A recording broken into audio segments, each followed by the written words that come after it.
লাবণ্য, লামিয়া তো এখনো বাড়ি ফিরল না। ওকে কষিয়ে কয়টা থাপ্পড় দিয়ে বাড়ি নিয়ে আসতে পারবি? এই যাচ্ছি মা, উঠোনটা ঝাড়ু দিয়ে নি। না না, দেরি করিস না, আকাশে মেঘ জমেছে। বৃষ্টি নামার আগে হতচ্ছাড়িটাকে বাড়ি নিয়ে আয়, উঠান আমি পরিষ্কার করছি। ঠিক আছে, তাই যাই। তাড়াতাড়ি ফিরিস মা, ও পথ তো ভালো না। পথের ধারে একটা নদী আছে, নদীর পানিতে এক ভয়ঙ্কর দৈত্য বাস করে। শুনেছি সন্ধ্যার পর ওটার উৎপাত বাড়ে। এই নিয়ে তুমি চিন্তা করো না মা, সন্ধে হতে এখনো ঢের বাকি। আমি যাব আর আসব। ঠিক আছে, সাবধানে যাস।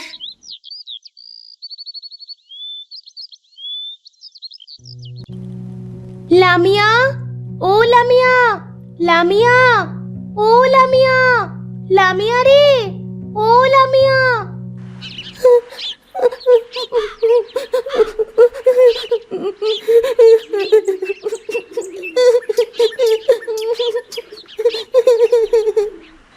উফ, তোকে নিয়ে আর পারা যায় না। মায়ের সাথে রাগ করে বনে এসে বসে থাকতে হবে? হ্যাঁ, বলি লাঠির পিটুনি খাওয়ার আগে বাড়ি চল, মা খুব কষ্ট পাচ্ছে।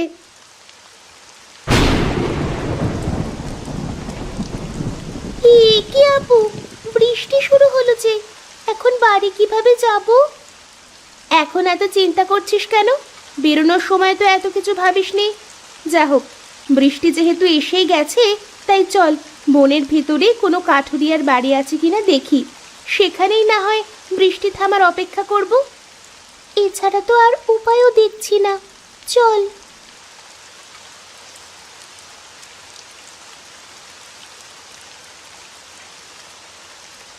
কি হলো পারুল, অমন গালে হাত দিয়ে বসে আছো যে?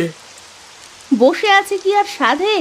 তোমার বড় মেয়েকে পাঠিয়েছিলাম ছোটটাকে ধরে আনতে। বৃষ্টি চলে এলো, অথচ সে এখনো ফিরতে পারলো না পোড়ামুখীটাকে নিয়ে। মেয়েটার সাথে তুমি একটু বেশি রাগ দেখিয়ে ফেলেছো বলে মনে হচ্ছে না? ছাত্তার তো আমার আপন ভাই বলো, না হয় মেয়েটা চাচার ক্ষেত থেকে কয়টা বাদাম উঠেই খেলো, তাই বলে মেয়েটাকে অমন করে মারতে যাবে? খবরদার, আমার সামনে ভাইয়ের হয়ে সাফাই গাইবে না। কেমন ভাই তোমার? হ্যাঁ, ভাতিজি তার বান্ধবীকে নিয়ে ক্ষেত থেকে কয়টা বাদাম তুলে খেয়েছে বলে বাপ মা তুলে গালিগালাজ করতেও ছাড়েনি। ধিক্কার ধিক্কার তোমার ওই ভাইকে। ছি, কত ছোট মন তার। ওই তো কাছেই একটা বিশাল গাছ দেখা যাচ্ছে, চল বোন, আপাতত আমরা ওখানেই থাকি। বাহ, কি সুন্দর এই জায়গাটা। এই গাছটাও তো ভারী সুন্দর। বৃষ্টিতে কুড়ে ঘর খোঁজার চেয়ে বরং এখানেই দাঁড়াই।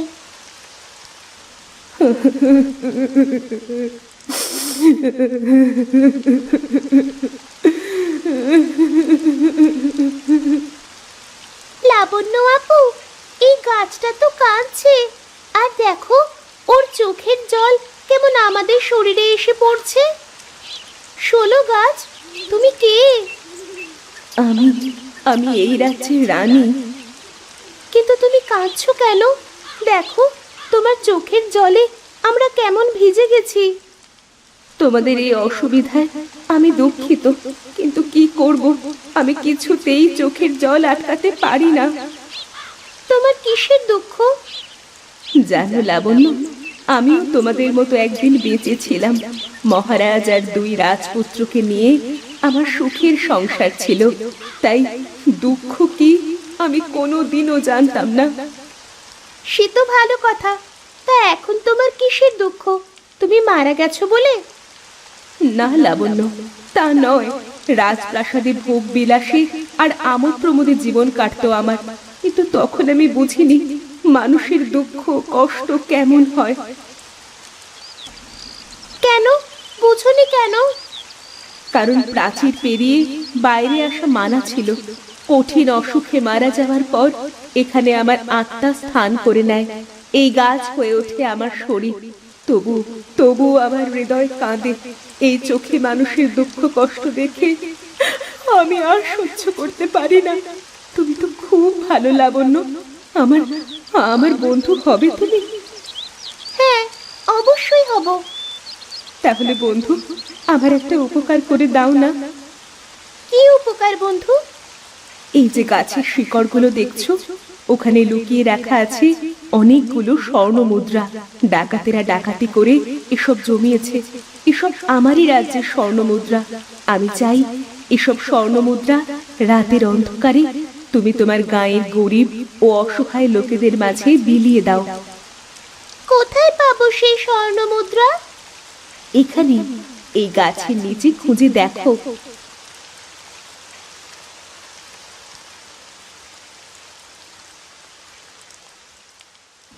এই তো বন্ধু, এই তো আমি পেয়েছি।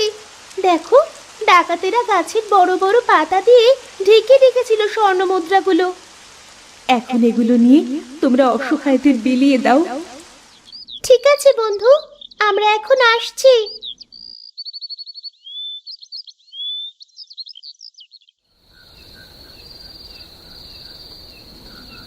আপু, ওই যে দূরে একটা ছোট্ট কুটির দেখতে পাচ্ছিস না, জানালা খোলা? হ্যাঁ, দেখতে পাচ্ছি। ওখানে একটা বিধবা মহিলা থাকে।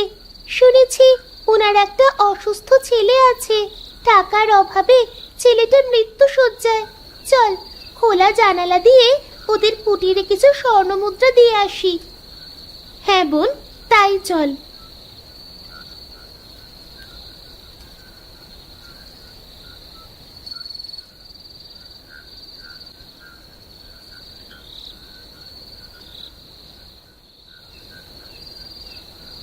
দেখেছিস, রাত হয়ে গেছে, অথচ মহিলাটা এখনো কাঁথা সেলাইয়ের কাজ করছে। বড্ড দুঃখের জীবন বেচারির। বোন, তুই একদম ঠিক মানুষকে নির্বাচন করেছিলিস। আমি খুব খুশি হয়েছি। এখন দ্রুত চল, আমরা এই রকমই কতগুলো অসহায় মানুষদের দরজায় দরজায় স্বর্ণমুদ্রা রেখে আসব। ঠিক আছে আপু।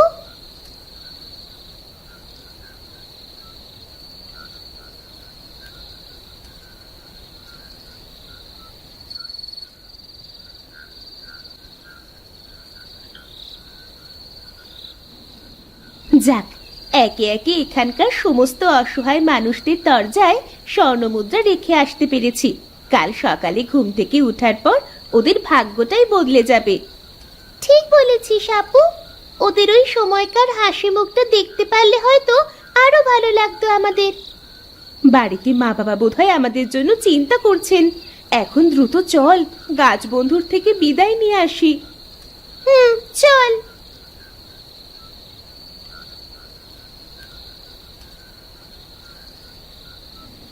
তোমরা এসেছো? হ্যাঁ বন্ধু, আমাদের এবার বিদায় দাও। দাঁড়াও বন্ধু, দীর্ঘ বছর পর আজ আমার অশান্ত মনটা শান্ত হয়েছে। সেটা সম্ভব হয়েছে কেবল তোমাদের জন্য। বলতে দ্বিধা নেই, তোমরা আসলেই খুব ভালো মেয়ে। আমার থেকে পাওয়া স্বর্ণমুদ্রা চাইলেই তোমরা নিজের বাড়িতে নিয়ে যেতে পারতে, কিন্তু তোমরা তা করোনি। তোমরা সততার এক অনন্য নিদর্শন স্থাপন করেছো আজ। আমি তাই তোমাদের একটা উপহার দিতে চাই। উপহার? কি উপহার বন্ধু? এই নাও, বীজ ভর্তি কলস। এটা কিসের বীজ বন্ধু? সোনালী বাদামের। যে বাদামের জন্য আজ তোমার চাচা তোমায় অকথ্য ভাষায় গালিগালাজ করেছে, সেই বাদামই তোমাদের সংসারে স্বাচ্ছন্দ্য ফিরিয়ে আনবে। এক একটা বীজ থেকে এক একটা সোনার বাদাম গাছ জন্মাবে, যা বিক্রি করে তোমাদের অনেক টাকা উপার্জন হবে। তুমি খুব ভালো বন্ধু। আমরা তোমার আত্মার শান্তি কামনা করি। বিদায় বন্ধু। বিদায়।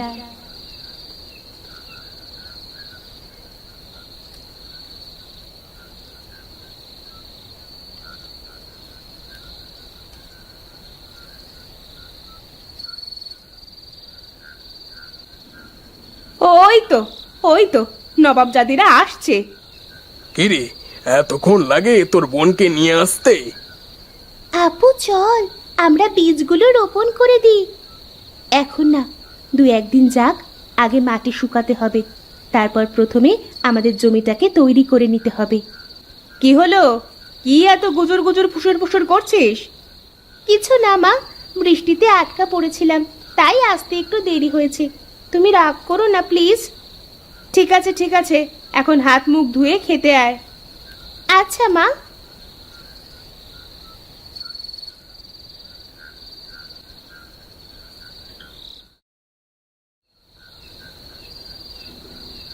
আপু, মা বাবা ঘুমিয়ে পড়েছে, এখন চল। কলসিটা নিয়ে উঠোনে আয়।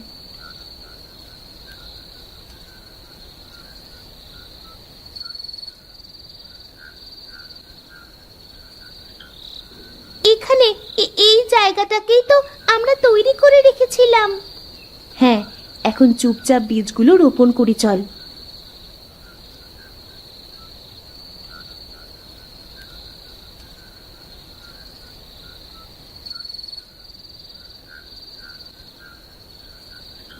সব বীজ রোপণ করা হয়ে গেল। আমার কি যে আনন্দ হচ্ছে। চুপ চুপ, ওরা জেগে ওঠার আগে ঘরে চল।